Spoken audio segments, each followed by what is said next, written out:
kita tuh punya new mind atau pemikiran baru. Jadi selama pemikirannya tidak baru, perilakunya nggak akan baru. Oke. Gitu. Nah, collective belief ini, jadi pertama ini ada namanya personal belief. Misalnya saya punya mimpi gitu ya. Nah, mimpi saya ini kalah dengan collective belief, dengan mimpi bersama. Iya. Saat ini kita bergerak dengan menu mind gitu ya. Sebenarnya menu mind itu di sini ada rasa oposisi, rasa gubernur itu mana akal-akalan kita. Ada gitu, sate gede. Iya gitu itu akal-akalan. Terus kita ada dinaran, terus kita ada produk-produk kita yang lain. Tujuannya adalah kita pelan-pelan dulu membuktikan bahwa produk ini diterima ke masyarakat.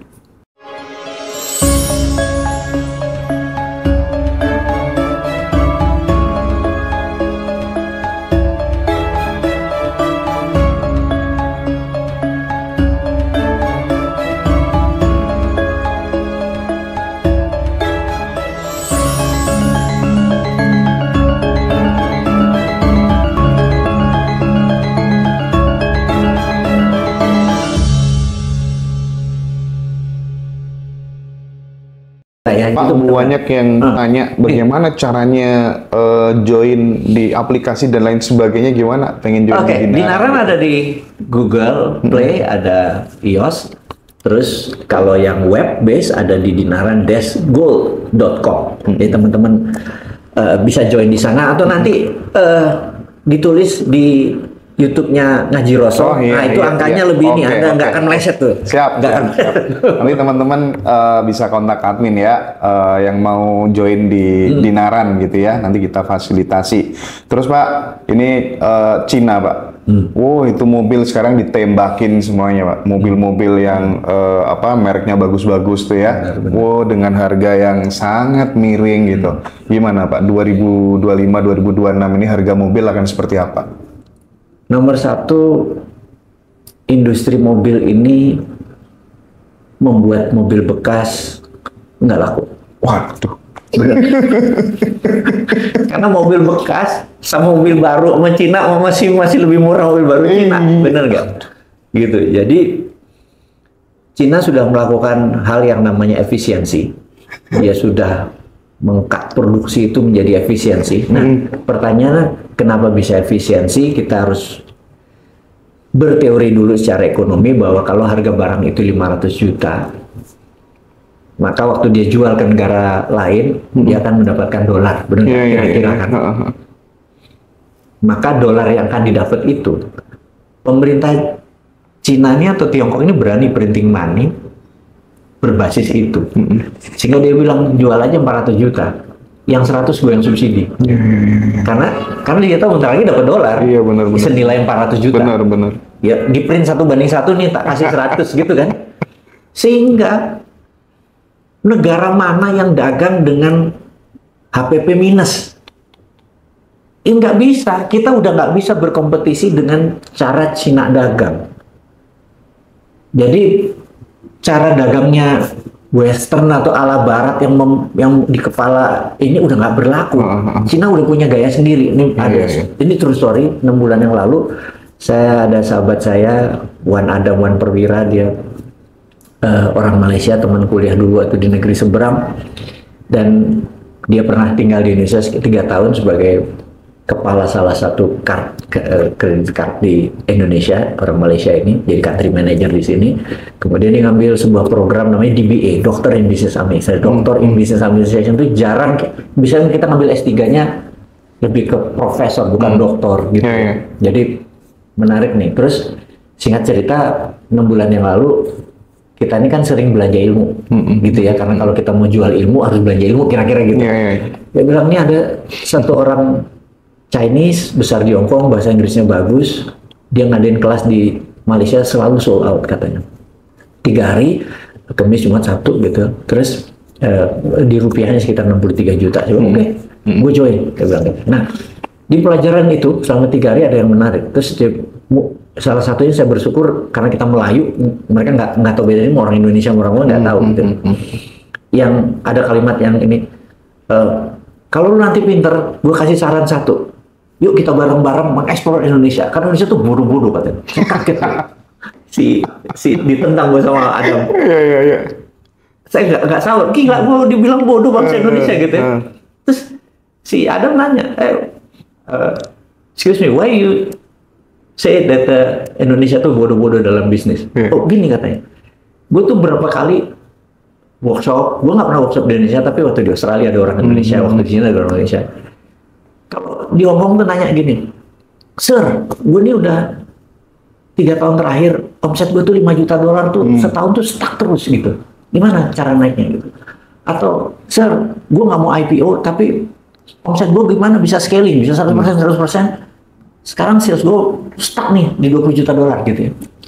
Kalau orang Indonesia nanya gini, bos, bisnis apa yang bagus? Ini langit dan bumi kan? Pertanyaan itu sangat basic. Dia bilang, ini bangsa bodoh pedagangnya gitu loh. Karena pertanyaan itu sangat basic. Gitu. Gue malu Pak denger itu Pak. Gue bilang, oh pantas. Jadi, nah karena bodoh enak dieksploit. Nah ceritanya gini, siapa di sini tahu rumus-rumus barat 4P apa? Price, apa promotion gitu-gitu kan? 4P. Itu kan teori barat. Dia bilang nggak berlaku lagi teori barat. Kita nih orang Asia, spirit Asia beda sama barat. Kalau lu pakai barat, dia yang kaya, lu cuma dipakai katanya.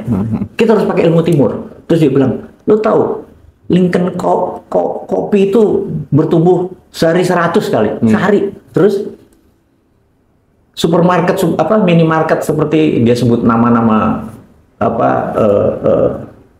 supermarket Amerika, supermarket Jepang, 7-Eleven segala macam tuh rumah hengkang kaki. Dia bilang, tahu rumusnya? Karena kami kalau di Cina dagang, itu hari pertama harus profit. Ntar dulu, hari pertama profit gimana caranya?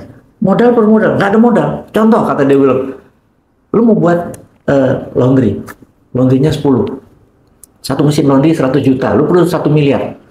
Oke, gue tanya sama lu laundry berapa? Ongkos sebulan lu laundry berapa kilo? 200 ribu kira-kira 200 ribu rupiah. Oke, gini deh. 200 ribu kalau kali 12 kan 2,4 juta. Bilang sama dia, lu bayar 1 juta sekarang, 1 hari 2 kilo. Setiap hari 2 kilo. Jadi, lu ambil tuh. Jadi kalau ada 1.000 orang, lu udah balik modal. Hari pertama. Jadi nggak pakai rumus barat, marketing, ini presentasi, nggak ada. Lu cari, kalau nggak ada 1.000, gak usah dagang. Kata dia gitu. Terus, lu berapa ke Indomaret katanya? Sebulan berapa? 500 ribu? Oke, kalikan 12, 6 juta. Bayar 3 juta sekarang, setiap hari 4 barang. Gila nggak? Jadi begitu udah sekian, udah balik modal dia katanya. Dan dia langsung nawar, jadi semua itu diubah bener-bener sama si cara Cina berpikir. Saya bilang, pantas lu tajir, bener nggak? Digas. Nah, prakteknya di Indonesia. Kita buat perusahaan di Malaysia nih, praktek di Indonesia. Kita buat laundry lah, kita buat ini. Tutup itu Indomaret, dia tahu Indomaret, Alfamart, dia bilang, ubah kita semua. Saya pikir nih, ini Cina nih game changing ini. Itu apa-apa ditarik ke depan. Jadi modal nggak ada.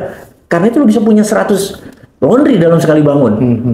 Lu bisa punya sekian minimarket sekali bangun, kata dia gitu. Karena lu udah secure market. Lu ambil di depan, dia udah bayar. Ya tinggal yang sisanya lu profit katanya. Agak gendeng, Pak. Gue bilang, ini bener kalau di Indonesia itu bodoh-bodoh nanya basic, gue bisnis apa ya Pak? Ini gue punya segini, invest di mana ya Pak? Masih basic pertanyaannya. Dan itu saya pikir banyak teman-teman yang loro hati dengan omongan begini, bener nggak? Tapi yang penting lo digambarin tuh penting. Jangan-jangan lo kurang banyak sakit hatinya gitu loh. Gimana lu bisa ngomong ke dalam, lu nggak pernah sakit hati? Gitu kan? Ya itu. Pak, terakhir ini mungkin terakhir ya. Jawaban jujur dari Bosman, kenapa sih kok tidak langsung aja terjun ke politik gitu ya, supaya kemudian SWF-nya tidak diterapkan secara parsial, tapi memang benar-benar ide sovereign wealth fund itu benar-benar diterapkan secara totalitas ketika kemudian Bosman terjun langsung ke dunia politik itu. Alasannya kenapa? Menarik. Kita tuh punya new mind atau pemikiran baru. Jadi selama pemikirannya tidak baru, perilakunya nggak akan baru. Oke. Gitu. Nah, collective belief ini, jadi pertama ini ada namanya personal belief. Misalnya saya punya mimpi gitu ya. Nah, mimpi saya ini kalah dengan collective belief, dengan mimpi bersama. Contoh nih, contoh. Ada busway isinya 50 penumpang, terus saya berdiri tengah jalan. Gue sakti nih, gue nggak akan mati ditabrak, bener nggak? Yang 50 orang di atas tuh mampus. Gue kalah collective belief. Bener nggak? Iya. Ya mampus lah gitu. Iya, benar. Nah, jadi karena belief gitu ya. Nah, balik lagi. Saat ini kita bergerak dengan menu mind gitu ya. Sebenarnya menu mind tuh di sini ada rasa oposisi, rasa gubernur itu mana akal-akalan kita. Ada gitu, sate gede. Iya gitu itu akal-akalan. Terus kita ada dinaran, terus kita ada produk kita yang lain. Tujuannya adalah kita pelan-pelan dulu membuktikan bahwa produk ini diterima ke masyarakat. Jadi kita pikir sambil mengeduket. Jadi saya pikir 2034 gini, saya bukan pengen menjabat, tapi saya pengen ideologi ini, saya ideolog. Ideologi ini, pemahaman ini difahami oleh generasi muda yang tidak terkontaminasi oleh jabatan yang kemarin. Oke. Harus clear. Iya. Jadi anak-anak muda ini yang usianya yang milenial, 43 ke bawah, umurnya saya jejelin terus, sehingga marahnya mereka itu produktif. Dan mereka harus punya jam terbang dulu nih. Karena kalau saya sendirian menerapkan gini, saya benar-benar harus megang power. Saya harus jadi nomor satu, megang power. Nah, pada saat untuk megang power saya absolut, gimana megang power itu absolut? Nah, absolut pasti ditentang kan? Pasti saya akan hari pertama dekret presiden gue keluarin, gue bubarin DPR. Pasti. Habis itu gue jalan pakai perpres, pakai peraturan presiden. Ditembak, Pak. Iya bener nggak? Masuk surga lah gue kalau gitu. Bener nggak? Nah, karena kita pengen tunggal dulu. Nanti mungkin tahun kedua, tahun ketiga baru kita balikin lagi ke ini. Tapi ini harus otoriter dulu, gitu. Terus, ya tembak mati dulu 100 orang, bener nggak? Koruptor maksudnya? Koruptor, pastilah, bener nggak? Oh iya. Bosman mendukung itu ya? Dan gampang caranya adalah, wahai teman-teman yang merasa diri lo korupsi kemarin, tolong balikin. Oke. Gue kasih waktu 1 bulan. Setelah 1 bulan ini, kalau lu nggak balikin dan ternyata tangkap, 1 lu gue hukum mati dan seluruh keluarga lo nggak boleh pakai fasilitas publik. Oke. Jadi dia nggak boleh pakai ke rumah sakit publik, jalan publik, lu pakai yang swasta doang, karena lu nggak berhak, gitu. Dan kakaknya ditandain dia nggak boleh jadi tentara, nggak boleh jadi polisi, nggak boleh jadi pegawai negeri, nggak boleh. Lu sisi swasta aja, gitu. Selain dimiskinkan kan, gitu. Karena itu harus diterapkan dulu nomor 1. Menurutku begitu itu bersih, bener nggak? Nah, baru kita menyelesaikan. Nah, menyelesaikan cuma ide doang. Begitu semua udah pinter, gue juga resign. Udah yang muda-muda yang ngejalanin, gue cuma buka doang. Nah, sekali lagi balik, saya bukan malu politik. Malu politik itu di otak A, ngomongnya B, perilakunya C. Efeknya D, bener ya? Gue nggak bisa nebak, nggak fun menurut gue versi kayak gitu. Karena di bisnis, menarik di bisnis itu. Business is united. Iya. Karena politik itu divided, membagi. Iya kan? Sampai sekarang residunya masih kebagi terus. Tapi bisnis united, mau lo menyembah berhala kayak, lo mau ini, orientasinya profit, bener nggak? Jadi di dalam berbisnis kita bersinergi gitu. Nah, jadi saya pikir kita nggak usah bicara politik dulu, tapi ideologi ini akan terus, cara cerdas bernegara ini saya pikir dengan 1000 video selesai. Ternyata begitu Trump begini, mereka bilang, ini gimana cara bernegaranya Trump ya? Terus gimana Putin bernegaranya? Terus terus Bukele yang ini kok keren juga pakai Bitcoin. Kok ini bergerak terus gitu ya. Terus MBS ini Muhammad bin Salman 2017 di umur 30-an terus merubah game changing Saudi yang cewek boleh nyetir, ada hak ini, terus ada bioskop. Ngagetin dunia kan? Gitu. Terus dan growth-nya Saudi menjadi berbeda permainannya gitu. Nah, hal-hal seperti gini banyak yang nanya, Bosman, ini gimana diajarinnya? Ini gimana sih bermainnya?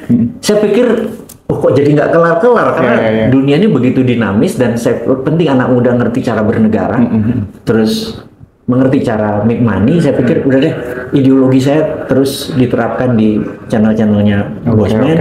Walaupun sekarang ini kita lagi selected, kita bener-bener lagi memilah bener-bener yang join. Ini maaf ngomong ya, saya ngomong apa adanya ke teman-teman semua. Timnya Bosman yang sekitar 11 orang di sosial media memutuskan untuk kita hanya mau mencari follower yang mau kaya atau yang sudah kaya dan mau berkolaborasi. Kita nggak peduli sama ideologinya dia. Dan biasanya kalau Bosman sudah melirik Habib, gua unfollow. Terima kasih.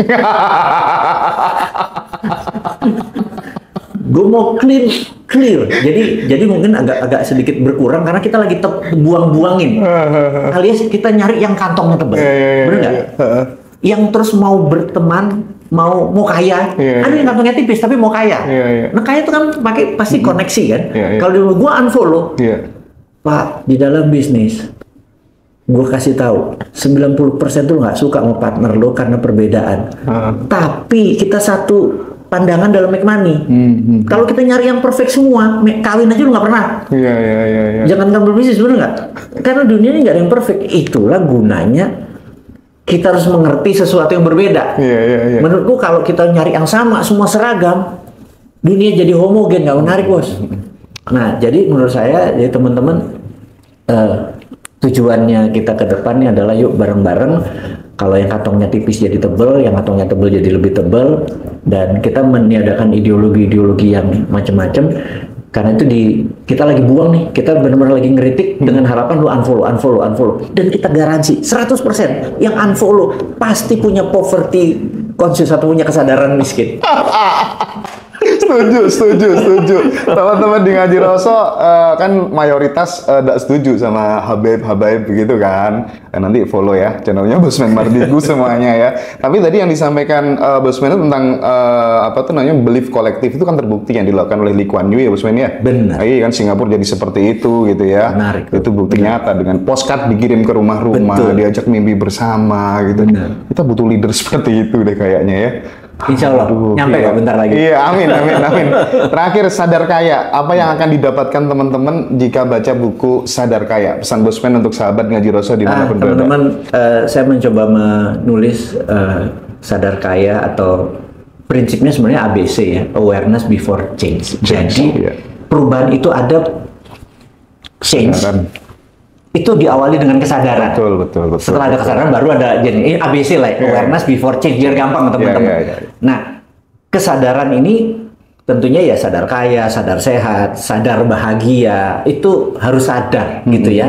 Kita pilih gue pengen bahagia, gue pengen sehat, gue pengen relationship gue bagus sama orang. Itu benar-benar dengan sadar kita milih. Nah, saya memilih di antara semua kesadaran itu yang menurut saya penting untuk teman-teman pelajari. Salah satu skill kesadaran adalah sadar kaya atau prosperity conscious. Nah, sadar kaya itu man-made, teman-teman, buatan kita sendiri. Jadi, sewaktu kita lahir, kita ini adalah manusia yang polos, nggak punya apa-apa, nggak punya software, kita punya iOS doang, gitu, punya operating system. Tapi kita belum punya software. Nah, software kaya, software bahagia, software sehat, software ramah, software dan lain sebagainya itu kita harus pelajari. Nah, untuk salah satu yang kita install adalah software kaya atau prosperity conscious nama softwarenya. Nah, kalau Anda punya software itu kaya itu sebuah kepastian. Karena kaya itu karena kesadaran. Nah, caranya gampang. Cara pakai proses empirik adalah Anda mulai dagang dari umur kecil, umur SMP, otomatis install itu ya? Dagang dulu, karena semua pebisnis bisa dagang, tidak semua pedagang bisa berbisnis. Oh iya, benar beda itu ya. Jadi rumusnya bisa dagang dulu dari kecil sehingga terus terlatih, rugi, gagal, ditipu, terus itu harus terkumpul.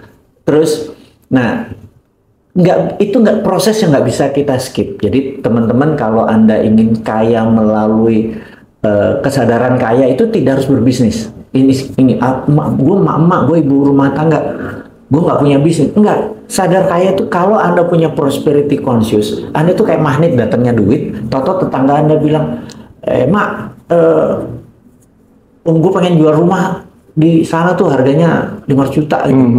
Lo ada komisi gitu. Tahu Anda datang di pengajian di sebelah bilang, Bu, aku nyari rumah belum, daerah sini ada nggak? Yang 500 jutaan tuh ngomong jelasinnya gimana coba? Gitu kan, bener nggak? Nah begitu kita punya kesadaran kaya tuh, duit itu kayak datang. Sekali lagi ya, bukan Toto datang. Kenapa? Karena vibrasi kita tadi udah bener. Oke. Jadi mau itu selama Anda punya profesi, mau ibu rumah tangga, pembantu, ada aja cara. Mau bukti? Ini teman-teman bisa buktikan. Contoh mau bukti gini. Kalau kita punya pembantu, ini mungkin yang kelas menengah atas yang punya pembantu. Pak. Tuannya di Jakarta, itu mobilnya bisa ngeredit, rumahnya masih belum lunas. Pembantunya di kampung, rumahnya milik loh. Betul.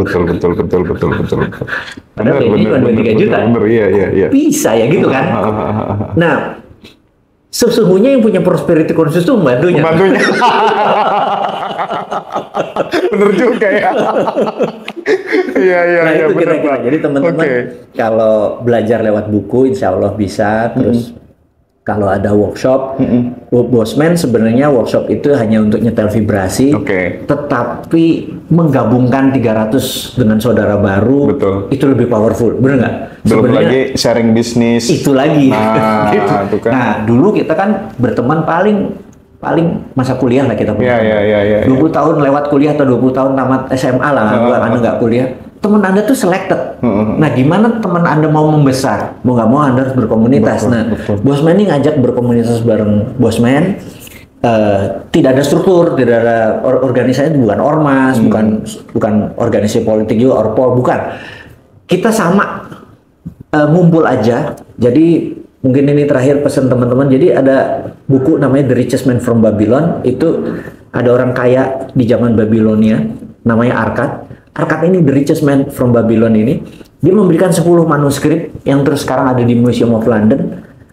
Dan salah satu rumus adalah mengambil 10%, jadi pendapatan kita 1 juta, ambil dulu 10%, baru sisanya dihabisin. Jadi nabung itu di depan, bukan habis dulu sisa gitu ya. Itu rumusnya Arkad nih. Kenapa dia jadi orang terkaya di Babylon, dan itu udah 6.000 tahun yang lalu sampai sekarang masih valid.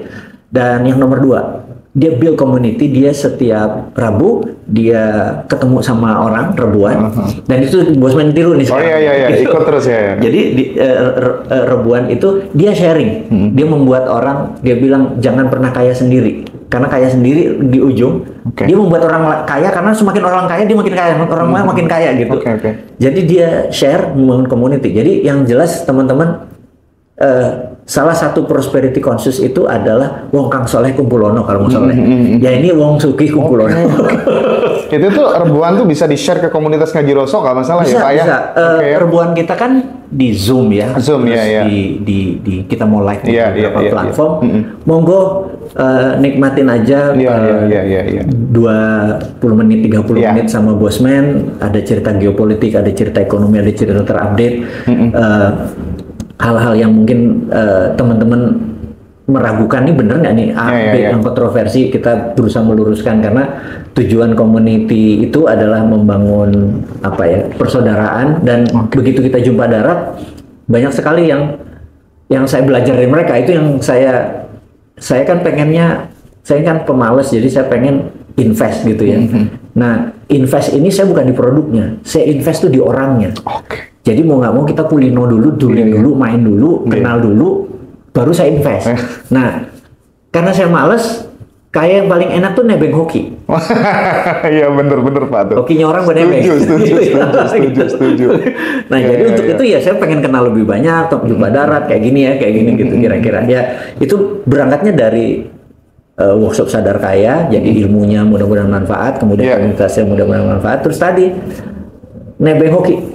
Gitu ya. Kan di hokinya di properti, saya nggak ngerti properti. Bener nggak? Gitu. Tapi orangnya yang kita cari kan yang trustable, yang amanah, yang al-amin gitu ya. Kalau Nabi Muhammad kan al-amin dulu baru Islam ya. Jadi jujur dulu baru Islam. Jadi bukan Islam dulu baru jujur ya. Oke ya, teman-teman. Mohon maaf. Yang mau buku Sadar Kaya silakan ambil di Ngaji Roso nanti ya. Aku pesen lagi banyak nanti ke Kak Paula. Yang mau join di Dinaran juga bisa kontak admin, nanti kita jembatani, kita fasilitasi. Yang mau ikut kelas-kelasnya Bosman juga bisa lewat Ngaji Roso ya. Oke, Bosman makasih banyak ya. Hatur nuwun ya, hatur nuwun.